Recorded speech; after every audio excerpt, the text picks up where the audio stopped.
How you doing, folks? Just heading over to the bunker. Bit of an update video really for you, this one, because at the moment there's quite a lot going on in the world and I think we're all affected. So I just thought I'd do a quick update here. The bunker at the moment has not been touched in a couple of weeks, well, over a month actually. So we've still got our temporary vent to cover. This is just very, very temporary, that. Like I said, the door needs changing. And we have had some serious rainfall. So we'll go and check it out. I don't think it's going to have dried much at all, but we'll go and see what the damage is. Okay. Looks like the Sika sealant dripped. Still dripping where it's actually wet on the outside of the bunker. And it's not coming in. Hold on, let me just boost this for you. There you go. See that? It's not dried. It's still leaking because it's coming from the outside of the walls and in. But the ground is dry, and that's the main thing. We're never going to get it completely dried here, I don't think. But the ground itself is dry.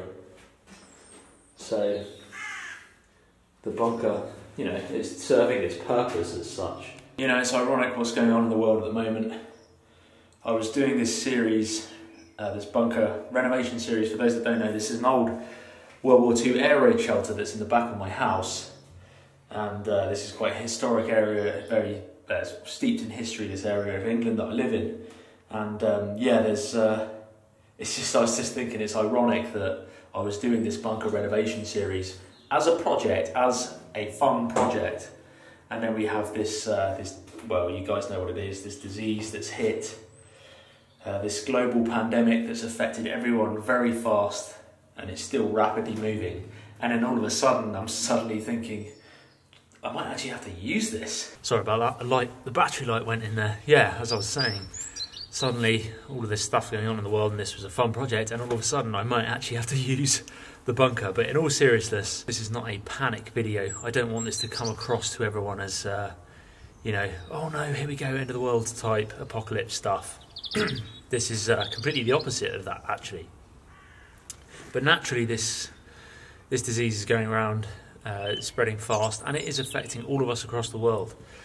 The supply chains are still going, I believe, but they've been hammered, and they're very, very, well, they are seriously affected. We probably won't feel much of that strain until a few more weeks' time. But also the economy. Our economy is taking an absolute battering. Most countries' economies that are affected over the world are taking a battering, and the governments are having to step in. So, you know, it's no laughing matter, and people joke. I used to be honest, never used to be a fan of the... Well, it wasn't I never used to be a fan, I just didn't kind of believe in the whole prepping scene. That was just my attitude. I was always organised as such, but I was never into the prepping stuff to the extreme that some people are.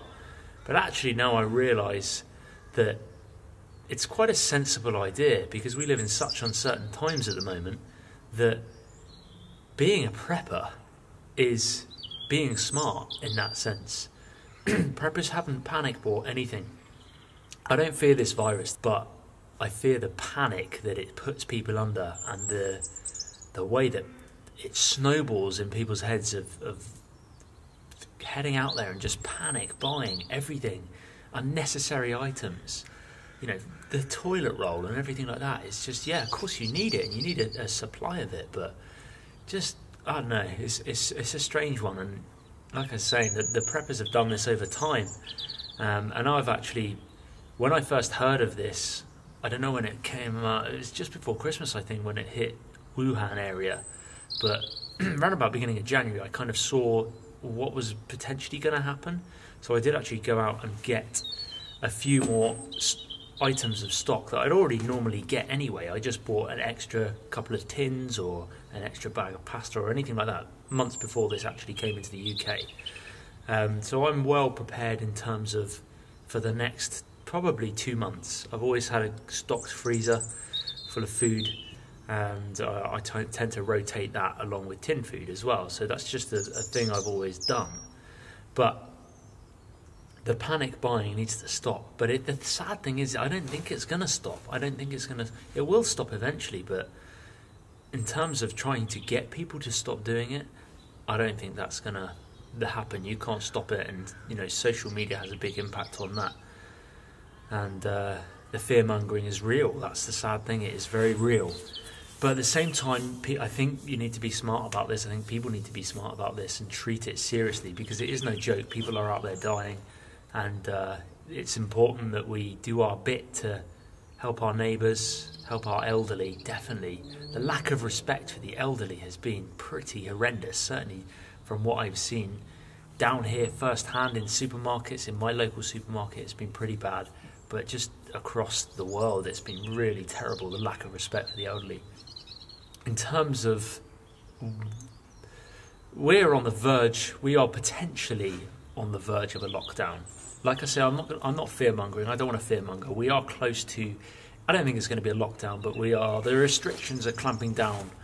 To be honest, we're a bit slower here in the UK on our restrictions compared to some places, obviously Italy, Spain, France now, where there's shutting borders and things are going on lockdown. We are behind them in that sense of cases and people infected and a number of people who've sadly passed away. But the restrictions are coming in. Military's getting involved, not in the way that's in a panic, martial law and things like that. That's not happening here. But they are getting involved, and it always happens. The military do get involved in terms, when it's a big scale thing. Things flooding, we've had major flooding over this winter, and the military do get involved with that because they help the community. It's more feet on the ground, as they say. But I just trying to urge people, I guess, to just stop the panicking, stop the panic buying, respect your neighbours, respect your elderlies. Look after your family. Obviously, put your family first before anything. And if you're showing symptoms, self-isolate. It's fairly straightforward what to do. It's hard, it's difficult because we don't know what's happening in the future. We can't see, no one saw this coming, and preppers probably saw this coming, but no one really saw the impact, the speed of impact that this was happening. And I think the difficulty, even I'm struggling with, is it's like there's no end goal. The future is just black. It's a very sort of dark place at the moment, the future. No one really knows when it might slow down, and obviously it might pick up again in next winter. And that uncertainty is what's putting panic on everyone. So I guess this message is just to those people, especially people suffering with anxiety and depression. Keep your head up.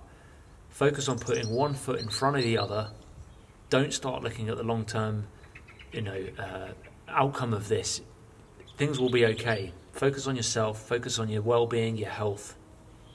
Eat healthy. Keep your vitamins up. Try and keep your immune system high.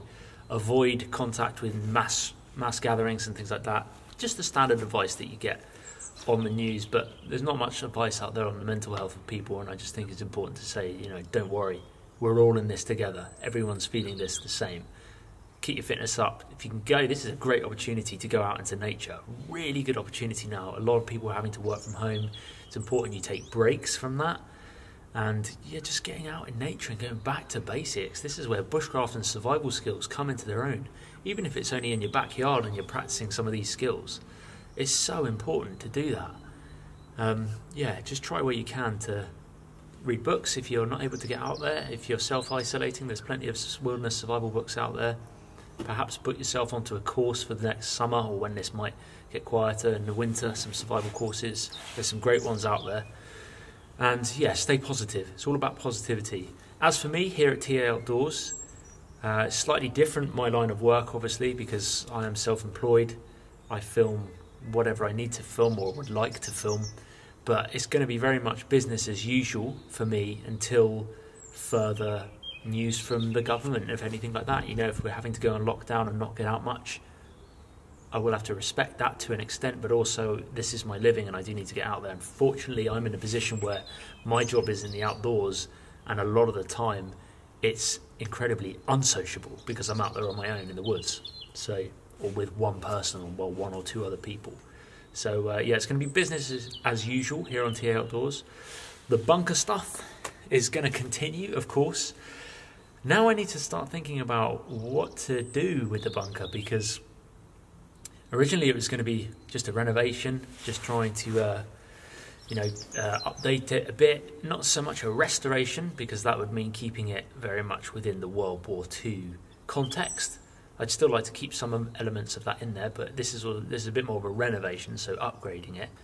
But I was going to put the air vent in still, the proper air vent with a decent sealed door as well, and just seal it all a bit better.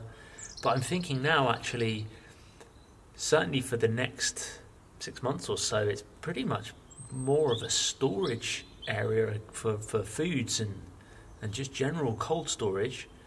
That's what I'm thinking, but you guys let me know. Things are changing, society's changing, the world is changing.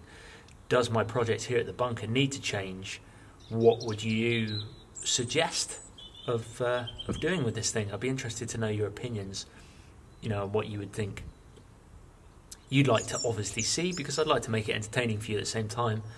But yeah, what do you think, guys? What shall I do to the bunker? Keep going as I am, or maybe adapt and change given the circumstances around the world? I am prepared. I have, like I say, probably 2 months worth of food. I did a lot of fishing over the summer. I say a lot. I did a few sessions of beach fishing with Dad over the summer, and we stocked up on food then. I've got plenty of... I've got a big chest freezer in my garage full of fish and meat. So this is a freezer in my garage. It's got enough fish that I've caught over the summer, bits of meat as well, but we've got mackerel fillets, and just whole mackerel. Got a couple of black bream as well that I caught off the beach with Dad. But this is all in addition, all that fish and meat, as well as my the fridge and freezer stuff inside my house. This is just a bit of extra food as well. Handy to have. Yeah, like I say, I did that bit of shopping before this all got bad. So I've got my pantry cupboard as such is stored with plenty of tin food and some tin fruit as well, just to get vitamins. But as far as it all goes, I'm okay, and my family are doing fine. My wife Emmy's fine, Eve is fine, my daughter, and Jax is doing well, my dog. We're getting out there where we can as a family, just walking the dog. But I'm encouraging her not to go out to the crowded places. I'm doing that sort of for her, but I'm keeping a distance. I've got the mask. You guys have seen me doing this bunker. I've got the mask, protective mask, the PPE. I've got the masks. I've got the hazmat suit, gloves. So if things really did SHTF, as they say, I've got gear for it.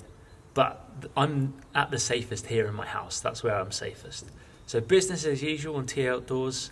Going to hopefully do an overnighter soon. Starting to do those a bit more now. We've got the roundhouse to finish with Dustin. Yeah, there's loads coming up. So thanks for watching. Stay safe, and I'll see you guys in the next episode. Well, I just got back inside and I forgot one more thing.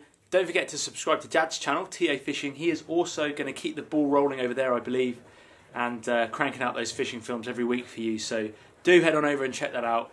Thanks for the support, and stay safe out there. Cheers, guys.